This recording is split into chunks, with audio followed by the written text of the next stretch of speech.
ಇದ್ದದ್ದು ನಮಗೆ ಕೇವಲ 1 ರೂಪಾಯಿ. 1 ರೂಪಾಯಿಯಲ್ಲಿ ನಾವು ಸೈಂಟ್ ರಿಸರ್ಚ್ ಕಾಲೇಜಲ್ಲಿ ಒಂದು ಬನ್ಸ್ ಮತ್ತೆ ಬಿಸಿ ನೀರು ಕೊಟ್ಟದ್ದು. ಅದರ ಜೊತೆಗೆ ಅದೇ ಸೈಂಟ್ ರಿಸರ್ಚ್ ಕಾಲೇಜಲ್ಲಿ ನಾನು first degree, second degree, third degree ನನ್ನ ಎದುರು ಯಾರು ಕಾಂಪಿಟೇಷನ್ ನೋಡುವವರಿರಲಿಲ್ಲ. ಅದರಲ್ಲೇ ಓಡ್ತಿದ್ದೆ ನಾನು. ನನಗೆ ಬೆಂಜಮಿನ್ ಸರ್ ಅಂತ ನಿಮಗೆ ಗೊತ್ತು.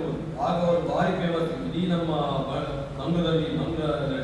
ಆಗ ಅವರು ನನಗೆ ಸಿಗ್ತಾರೆ ಕರೆಕ್ಟಾಗಿ ಪಾರ್ಟಿಸಿಪೇಟ್ ನಿಮಗೆ ಭವಿಷ್ಯ ಇದೆ ಅಂತ ನಾನು ಕೇಳಿ ನಾನು ಹಾಕಿದ್ದೇನೆ ಮಾಡುವಾಗ ಅಲ್ಲಿ ಆ 1 ರೂಪಾಯಿಯಲ್ಲಿ ಒಂದು ದಿವಸ 1 ರೂಪಾಯಿನಲ್ಲಿ ನಾವು ಬನ್ಸ್ ಮತ್ತೆ ಬಿಸಿನೀರು ಕುಡಿದು ಓಡಿ ಮತ್ತೆ ಸಾಯಂಕಾಲ ಮನೆಗೆ ಬಂದು ಮತ್ತೆ 15 ರೂಪಾಯಿ ಪಾಸ್ 50 ಪೈಸೆ ಅವರು ಮಂಜದ ಪಾಸ್ ನಿಮಗೆ ಗೊತ್ತಿಕೊಳ್ಳೋದು. ಆ ಕಾಲದಲ್ಲಿ ಮಂಜದಲ್ಲಿ ಪಾಸ್ ಇತ್ತು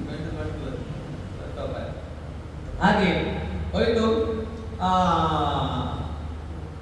ಮುಂದಕ್ಕೆ ಒಂದು ದಿವಸ ಯಾರು ನನಗೆ